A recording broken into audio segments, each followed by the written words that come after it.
What's popcorn a poppin', gamers? Welcome to Gamers Go to the Movies, the only podcast that's going to review every Hollywood adaptation of a video game. I'm your host, Cinema Danima, and with me is Bob. Bird pun. Dr. Agro. I don't want to do this anymore. And Chris Wolfhard. Unfitting needle drop. And that's right, this time we watched the 2016 Angry Birds movie. There are a lot of people asking questions. Are you going to review this? Are you going to review that? I'm like, no, that's animated. It's not Hollywood. No, that's live action, but it's not Hollywood. This, unfortunately, is one of two Hollywood star-studded cast-filled Angry Birds movies. With a third on the way. We got to shut down Sony. I'm sorry. We just have to shut down Sony. Yeah. They have proven that they, at the very least, Sony Pictures, they have proven they don't get to exist. Steven, we're going to have to kill this guy. Yes. But I do quickly want to read the plot synopsis of the Angry Birds movie 3 from the Angry Birds wiki. Oh my, 3? But okay. Chris, that might spoil 2. Don't worry, it won't. Oh, it okay. won't. Don't worry. Not much is currently known about the plot of this upcoming film. However, it has been speculated that the movie will have stories revolving around family and female empowerment. Okay. Sick. Just some real quick stats about this movie. It was 97 minutes, to which me saying that out loud, Bob said, what do you mean? It was only 97 minutes.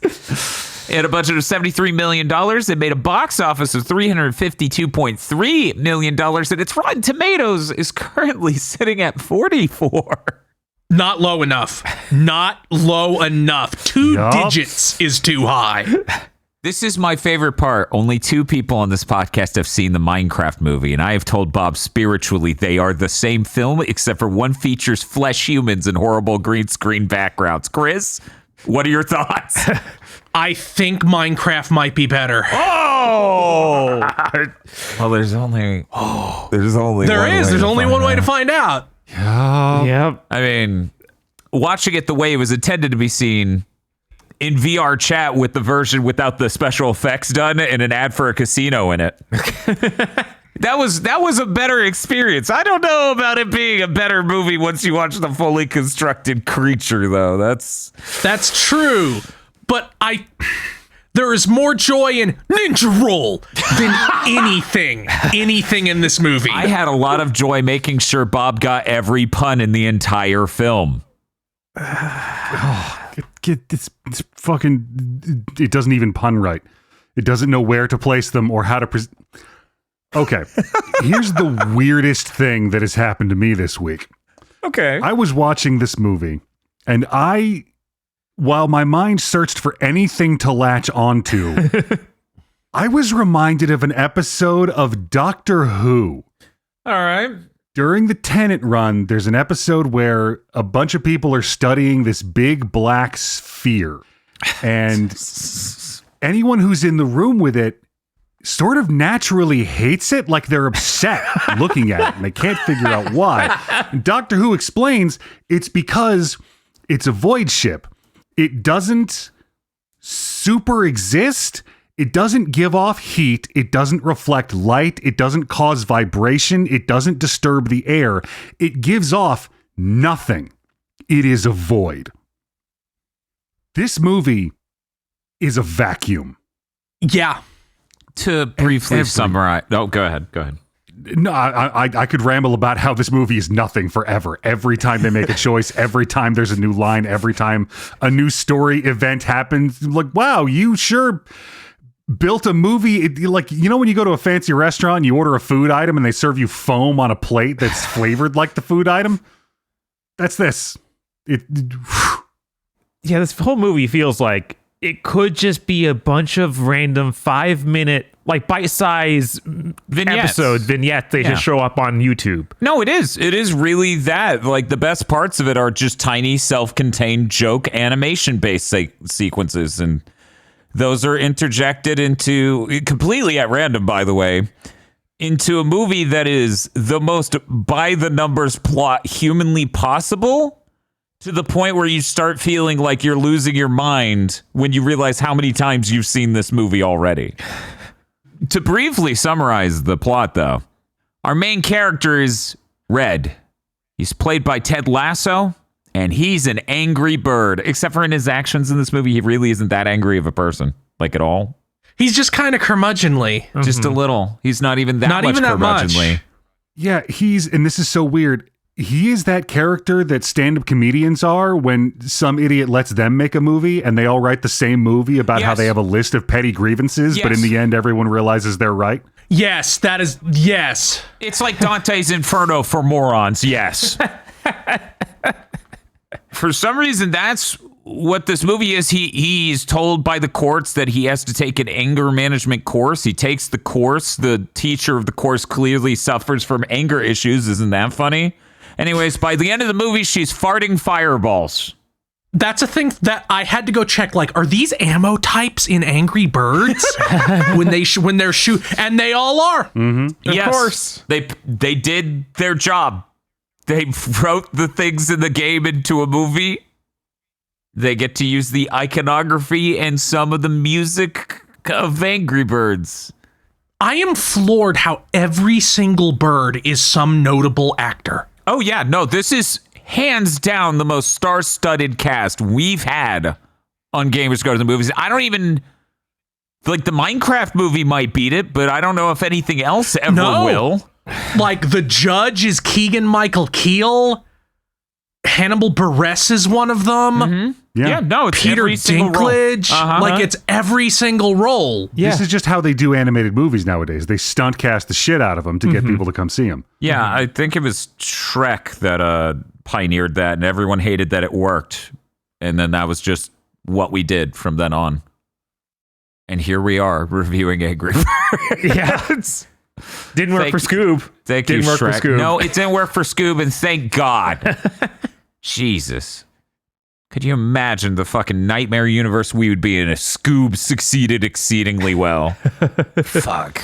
I feel like we need like a term for this sort of animated movie that is in every way like conceptualized by someone who is like 65, but it's for kids though.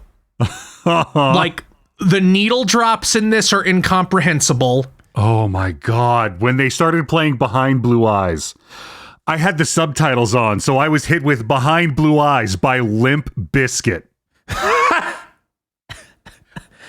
There's like this one scene late in the movie where Red opens a door in the evil pig castle and there's just a Shining reference behind it. It's like, bro, that movie's 60 years old.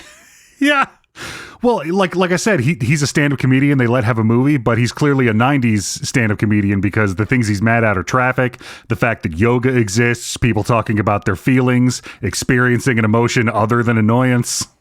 The screenwriter for this movie wrote a lot of episodes of The Simpsons, well past the point when you should stop watching The Simpsons, but also some early ones. And also The Simpsons movie, the first two Chipmunk movies, and consulted on Ice Age, Robots, and Horton Hears a Who. So I'm putting it at his feet. Understandable. Yeah, the genre name I would probably go with is... I want people to understand, I'm not saying anything about children with this. I'm saying that this genre should be called Your Kid is a Moron. It does have that absolutely breakneck pace that I associate with like executives hating children. Right. Where it's like the fucking little shits just need Cocoa Melon. Just put fucking Subway Surfers on the screen. Mm-hmm. Like, and again, it's nothing to do with I don't actually think kids are stupid. I think that executives do that. Like I'm having flashbacks to seeing Sonic 3 in theaters, and like the kids were all stone-faced silent during like the human jokes. They were here for the cartoon animals. Uh-huh. So I feel like it's like, well, the parents will be kept from neural death, but if we reference The Shining and do a fucking Rickroll joke. Yeah, that was a choice. I guess the way to put it is, you know how you can just watch some matches at fighting game tournaments that are boring and miserable to watch, and you feel like the people involved are maybe assholes? That's kind of what this is script-wise. It's safe on neutral to a maddening degree.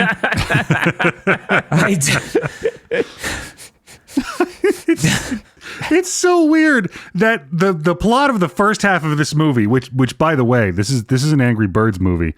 A bird is not fired out of a slingshot at a pig until an hour into this hour and a half movie. Everything that happens before that is the main character being suspicious of foreigners and then being proved right about it. Yeah.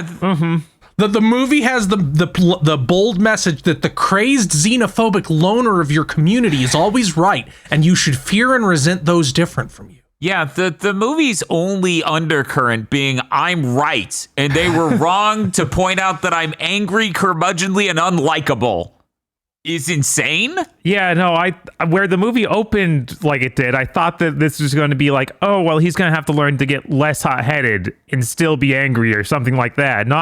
No, he's just always right. Yeah, I mean, no, he's perfect. He's perfect. He needs no changes. I'm genuinely surprised they didn't get Ricky Gervais to be the main character.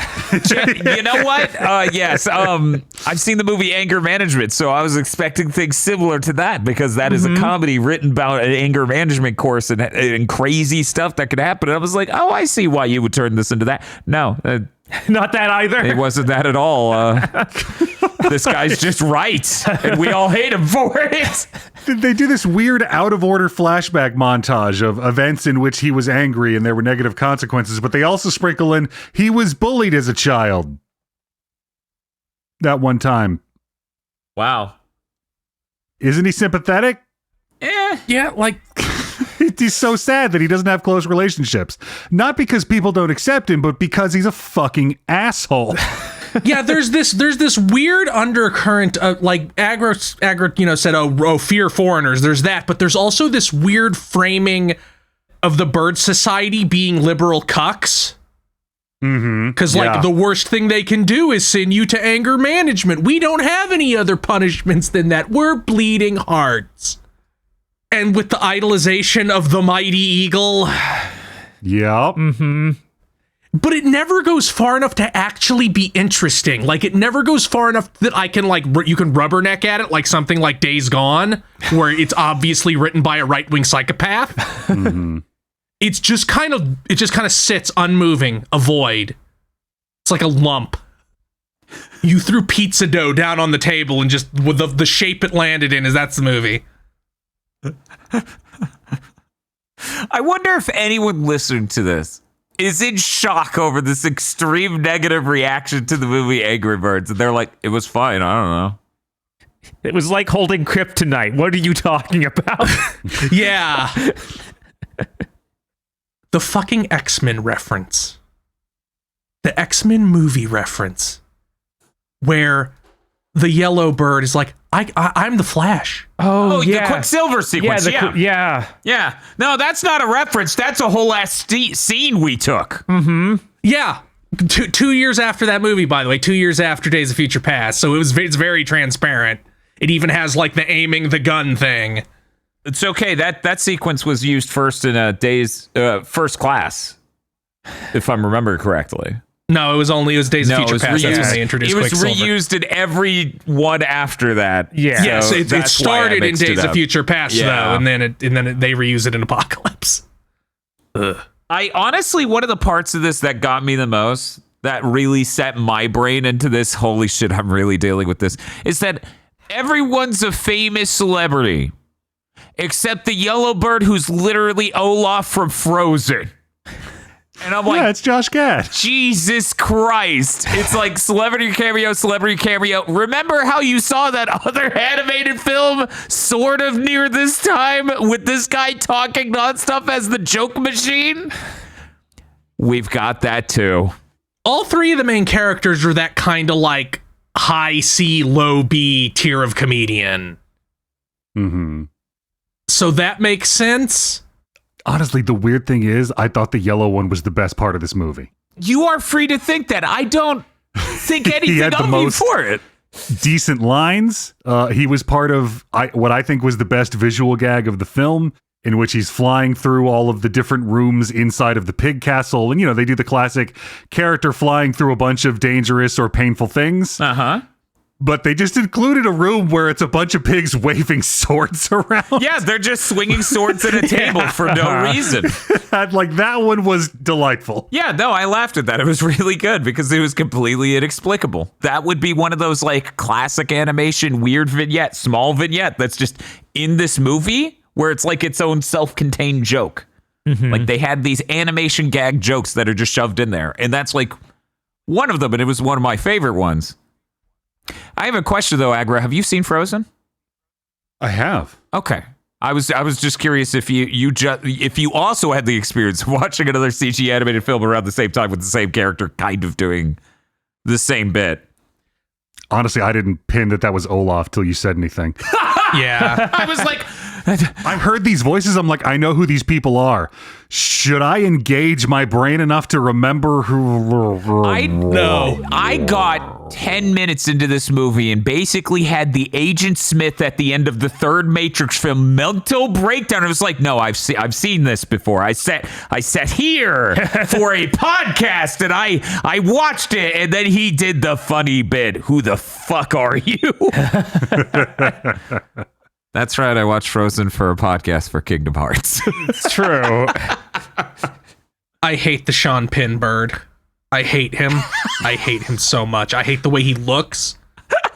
I especially hate when he smiles near the end because he just looks like Peter Griffin. Like that's how he looks. He fucking looks like Peter Griffin. Is he the big angry bird? Yeah, he's the big red one. Okay.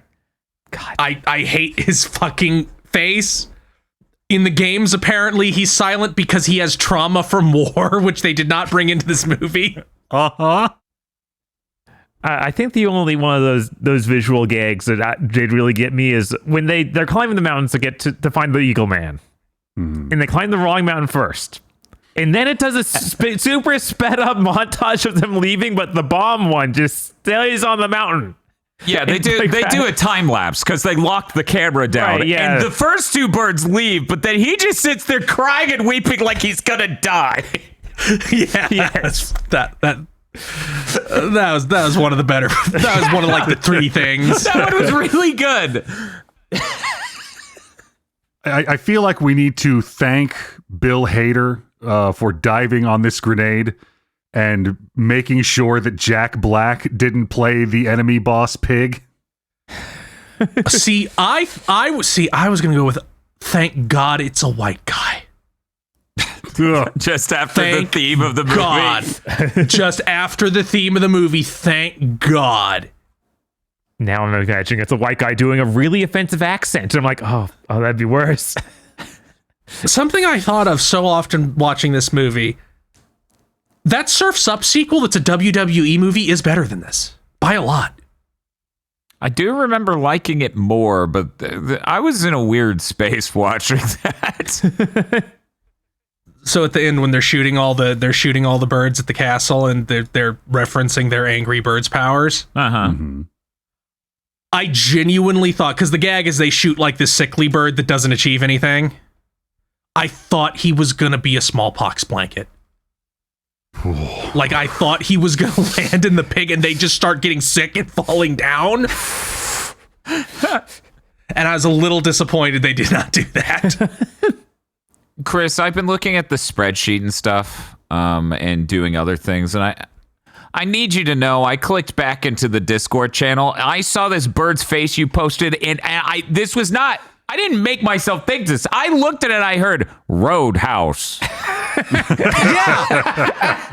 Yeah, that's why I hate him. That's why I despise him.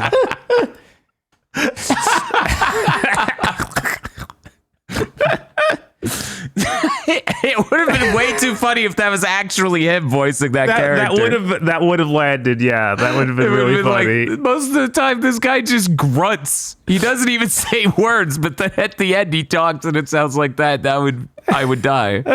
Oh my God. Speaking of faces, I just realized, like I spent the whole movie, like the pigs, they don't look like minions. That's not what I'm thinking of. What do these things remind me of? Their faces are rabbits. Yes. Yeah, they're even kind of shaped identically. We were having, so I watched it was me, Bob, and Spiff. We had a whole fucking conversation about Rabbids, Minions, timeline, all because of them. Because of their terrible faces. Before we get too far, Bob, I need you to look at this image I'm about to post. Does this excite you for the Angry Birds 2? Oh my god! Are you excited to watch it based on this movie poster? See, I knew in a sequel they would have to add a female character. I knew they would have to add like a girl bird as part of the main cast. I knew it.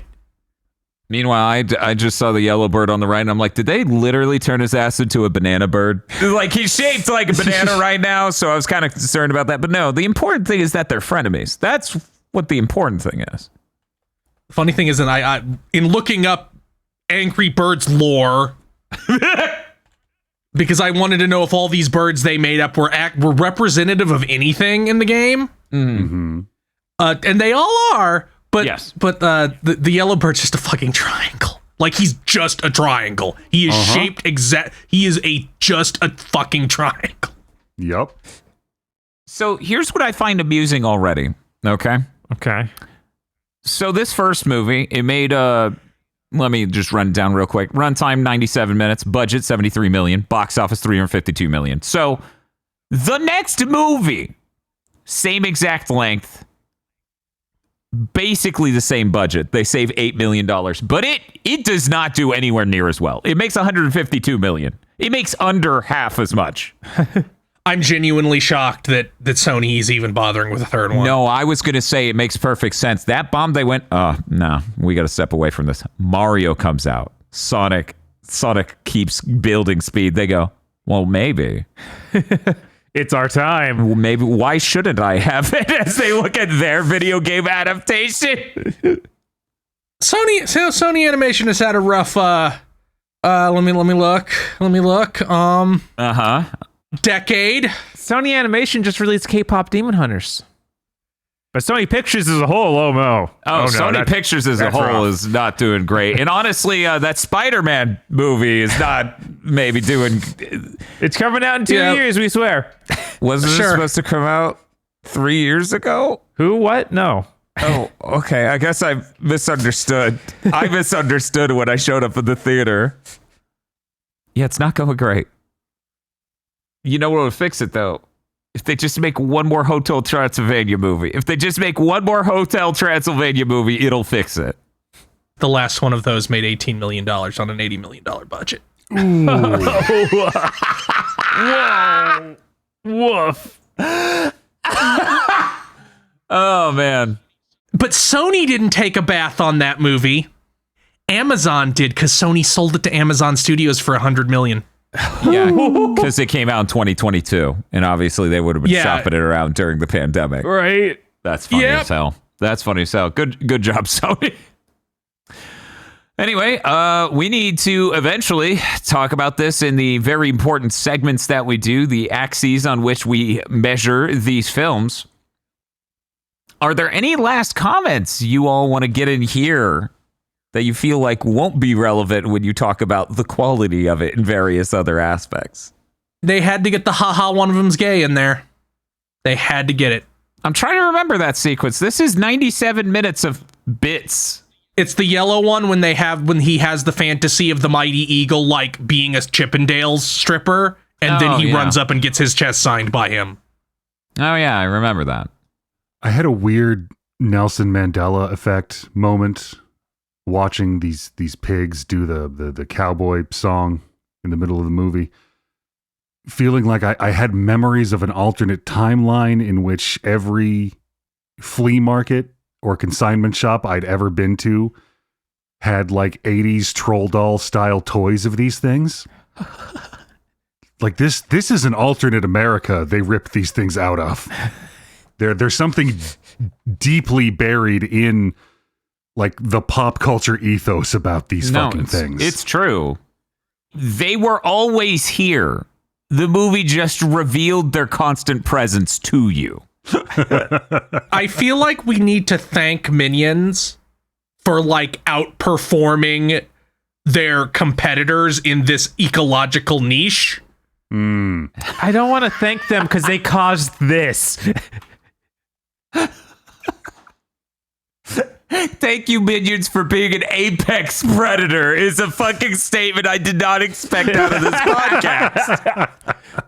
Like, thank you for ensuring I never have to see the racist Facebook meme with one of these motherfuckers. So are you guys going to do these TV series?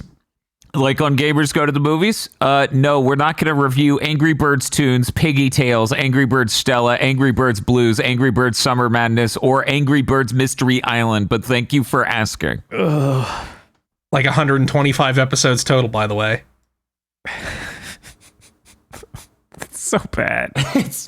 We watched this enough days ago for that I can't remember large parts of it because this movie's a constant flurry of madness. See, I was worried that would happen with me and Prince of Persia, right? Like, I do worry whenever we watch these the full 7 days before we record the podcast on it that I'll forget it. I didn't forget this movie. It's just, how do you retain 97 minutes of small bits and gags that mostly don't land in your head? Like, that's not on me. I could have recorded it the next day. Yeah. And I wouldn't have remembered Absolutely. all of the things, because there are so many things like that. Right, it's just constantly bits that kind of suck. And it's like, the number one, some of it lands, some of it's okay. But the vast majority is just like, Like, you're looking at the stand-up comedian on stage, and they roll a bit out, and no one laughs, and you kind of just give them this look of, just keep going, dude. Like, we'll get through this. It kind of reminds me of that MST3K remake where they feel like they need to keep snapping through things super quick because none of them are good. It's like, you know what? If you held on anything longer, maybe it would retain. But yeah, it did feel really bad whenever you would get a good joke out of one of those newer MST3K things, and it was like shot out at the same rate as 307 bad jokes. Mm-hmm. Yeah. I think the funniest part of the movie to me is in a sort of like I'm amused by it way, not haha, this is hilarious. Our man Red gets launched out of the festival, the Cool Pig Festival. Mm-hmm. And he lands on the beach, and immediately the yellow bird's like, you want to go on board their ship and see what their deal is? And it's like, normally you write scenes that lead to this like conspiracy between these three to do this, but it's like, he landed near the boat, we're doing this now. It felt instant. Mm-hmm. And that energy cranked to 11 is what watching the Minecraft movie is like. Great. Like, this is a pale intimidation of the Minecraft movie's immense power. I'm very curious how all of us will feel in comparison when we watch that. Let's get to our segments. First off, thumbs up, thumbs down, thumbs sideways. I have no idea how this one's going to go. We're going to go ahead and start with Dr. Aggro. Yeah, no, thumbs down. Bury this film in the earth. Bob. Yeah, this is really just complete trash. Thumbs down. This is awful. Don't ever watch this. Chris. Thumbs down. Miserable. Thumbs sideways. This movie is not excruciating in the way multiple other movies I would say we've watched have been. It's like bad comedy, and I'm sitting there like, keep moving. But it is not a harrowing experience that will live with me forever. Maybe I'm saying this because I've seen the Minecraft movie, but I literally, this is a pale impersonation of that thing's true terror. Also helps that, to me at least, it helps that this is at least a fully animated CG thing instead of horrible CGI monsters juxtaposed next to actors standing on green screen sets nonstop. I don't know. I feel like that would activate my brain at all, but we'll see when we get there. Right? Maybe that'll do something. I don't know. It sucks that I have a very direct thing I slot this next to in my brain. Many of these movies we watched have that exact relationship with other movies we have watched on this series, such as Dead or Alive obviously gets compared to fucking Tekken and other things like that. in some ways the Doom movie gets compared to, say, Resident Evil, because they're horror shooters. But like, it sucks that I'm doing this and we haven't had to watch Minecraft on this series. I don't know. I'm going thumb sideways. I didn't end the movie angry. I think my number one thing that actually gets me about this film on a frustration level is that our main character's whole trait, his defining trait, is he's the angry bird. Mm-hmm. And it's not, again, like, I believe Agro said earlier, his main characteristic is that he's an asshole.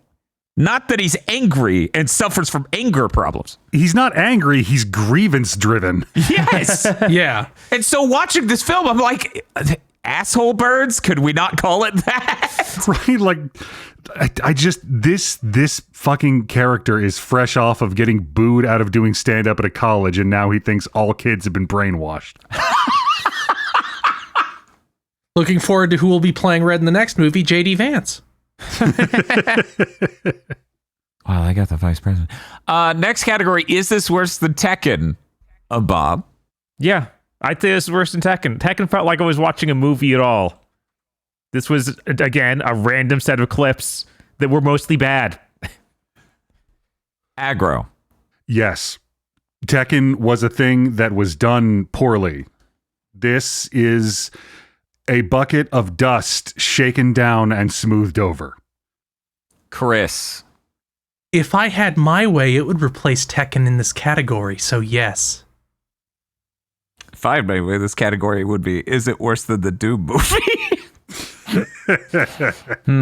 Let's split the difference and watch Minecraft next. Oh, yes, we can just race to rename the category next week.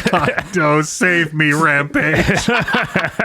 Oh, you all delayed Rampage, but now you're like, oh, Rampage, please. I want to watch you now. Rampage is another one I'm genuinely scared about. Like, that must be dog shit. You know what? We'll just do Minecraft and then Rampage. We can just immediately find out how deep this goes.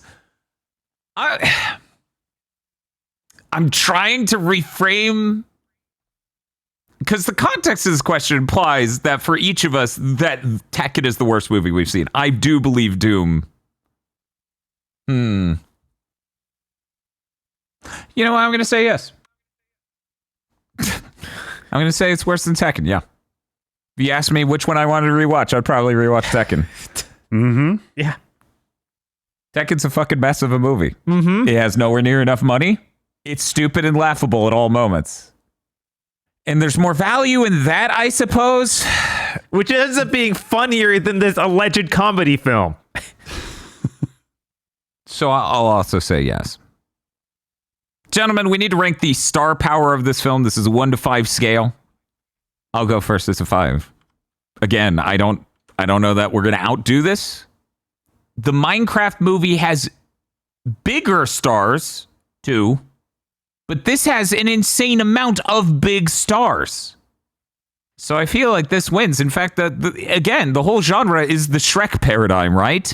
You're shoving celebrities in this animated movie to draw people to the theaters to watch that. Chris. I'm only going to give this a 2. Like, yeah, everybody's somebody, but it's an animated movie, so that reduces the power innately. But the main characters, like, none of the main characters are anybody that famous. And all the more famous people are like 1 or 2 lines. Oh, that's not true. Peter Dinklage. This was him at his height. This was off of Game of Thrones and X-Men Days of Future Past. He's an important character. I guess I'll give it a 3 because of Peter Dinklage. But even Peter Dinklage isn't that big a character in this. He's in like 2 scenes. So I'm only going to give it a 3. Aggro, what do you think? Yeah, no, he's right. I'd have to put it at a 3. There's a bunch of recognizable names, and I'm sure their voices would have been recognizable had my brain not been currently in the process of turning into mush. I didn't even realize that was Peter Dinklage till I looked at the IMDb. I just remembered hearing a soft buzzing as my ears tried to meet in the middle to end my suffering. But yeah, the mass stunt casting for an animated movie that everyone knows is going to be bad is a huge debuff, because it's it's just a bowl of soup. Like there's nothing. It's not like, oh, this guy's in this movie. It's like, hey, these people got a paycheck from Sony. Good for them. It's like a heartwarming story. Local celebrity gets large paycheck from Sony. How charitable. Bob. So I've been told all these are famous people, but I only really know Peter Dinklage. Bob, you don't know Ted Lasso? I don't know if it's anything other than Ted Lasso. I have no idea what that dude's name even is. I wish I could name a Jason Sudeikis film you should know, but I can't. So I will go with the vibes of, okay, I guess these are important people and give it a 3. Like, I feel like you should know who Sean Penn is, but I can't think of a Sean Penn role I'd expect you to be familiar with. Yes, that's literally what I said to him during the film. Also, it doesn't help. Sean Penn's mostly going, Like, Yeah. Is that really going to jar anyone to be like, I know that? Next category, faithfulness. How faithful is this to the game? I'm gonna go first again. I'm very greedy. I'm gonna say 100%. This operates on the same level a mobile phone game does. It's there to waste time. It has countless deep cut references that were both funny to observe and passing from the tiny amount of Angry Birds I played, and also had someone else in the room who's like, "Hey, they did the thing. They're doing the thing. That's the thing." Acro, how do you feel? I'm so mad that your logic is sound. That this is spiritually identical in purpose to the phone game, and also is made of ripping off other stuff that came before it.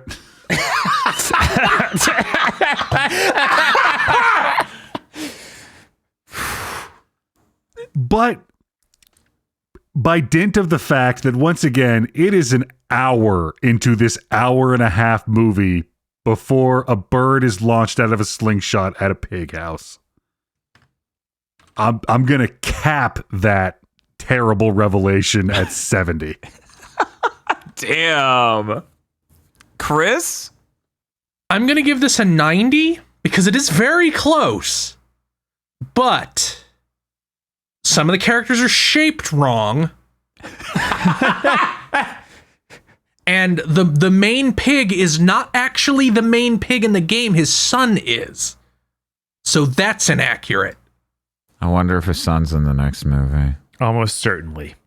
I'm so excited. Bob?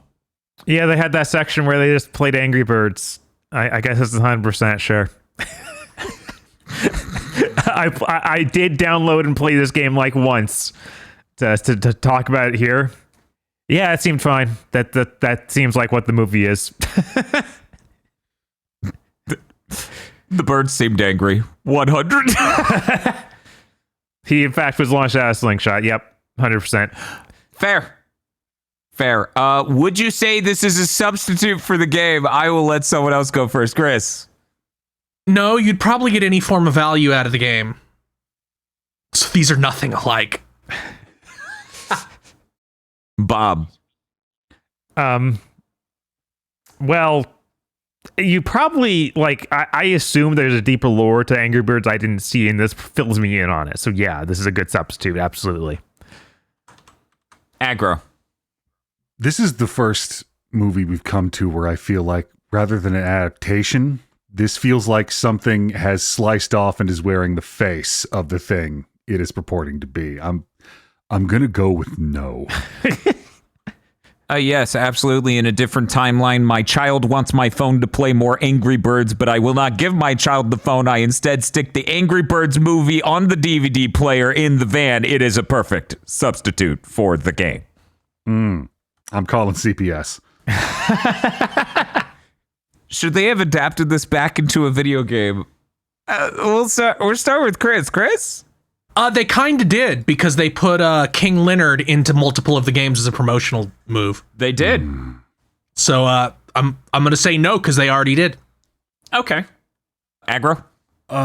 No. I think we should bury this movie in the earth and commission some sort of think tank to figure out a way to construct repellent architecture over the site to warn off humans from interacting with it for the next 10,000 years. Bob, can you believe it was really hard for me to fit all of what Aggro said into that tiny cell in the spreadsheet? Just put in nuclear semiotics. They kind of did, as Chris was saying. They renamed the original Angry Bird to be like Red's Origin or something. So I don't think they can anymore. They did it. So no. I'm going to say no because, one, we already covered they basically did, but more importantly, the only way it is more overtly the movie is if we have these actors just make sounds for the Angry Birds, and that sounds terrible. Oh my God. That sounds truly horrible. I don't want that at all. Because then you would launch the big one and you would go, Roadhouse. I wish I hadn't said that now. I can't look at that face and not hear it. I don't know. In that context, I'm kind of getting into it. Yeah, no, this movie would probably go up for me if he was just actually Peter Griffin. Should they adapt this into an FMV game? This is one of the weirdest things we've ever done this with. Aggro. And yet the easiest to answer, no. I'm gonna also go with no. I don't like that idea. I don't like it at all because the only things you can retain in the FMV format are terrible. Also, it's like, okay, hit the buttons to do the thing, and it's like, so we're doing a training montage, and then we're just hitting buttons while Angry Birds cinematics play out? Are you serious? Yeah, that's pretty dire. Yeah, it sounds horrible. Bob. Yeah, there is simply not enough film here to do it, so no, absolutely not. There's not enough contiguous events to have made an FMV game. A lot of people would argue there wasn't enough contiguous events to be a movie. And Chris. Absolutely not. I'm with Aggro. Bury it. Our final category. Do you consider this film normal person friendly? Could you ever see yourself going, hey, you're a normal person. You know, you should check this out. It's a movie. You can watch it. We're going to start with Chris. Chris? That would involve me having to see it again, so no. Bob. I feel like this movie is in fact made for the normal person. But no one should watch it. It is not made for human consumption. So that's a no. Oh, okay. Aggro. When people use the term mainstream movie-going audiences as a slur, this is the kind of thing they're talking about. Sadly, yes. Yeah, I know all sorts of parents who I would absolutely be like, yeah, it's fine. Go ahead. Your expectations have been so lowered. Right. Now. This will be great. Here's the hot stove. Just touch it. It's all scar tissue now. You won't even feel it. Scar tissue. You're invincible. You should walk into the microwave chamber. You'll be fine. The radiation hallway won't even affect you. They'll be like, there were like 4 good moments in that movie. Thank you, Dan Video Games. Thank you so much. And I'll go, you're welcome. I knew Angry Birds was normal person friendly. Because they engineered it to be that, and it hurt all of my close friends who had to watch it with me. Except for Spiff. Spiff had a good time. Anyway, that's going to do it for this episode of Gamers Go to the Movies. I sincerely believe next week is Minecraft for real this time, though. Or maybe it's a last-minute switch to Rampage. I'm scared. The executive producers for this month's GigaBoots videos are Spaceman Spiff, Red Blaze 27, Brendan O'Sullivan, Cooper Tank, BN12, and Rado. Thank you very much to our executive producers, and also these guys. If you want to become an executive producer or a normal patron, head on over to patreon.com/gigaboots today.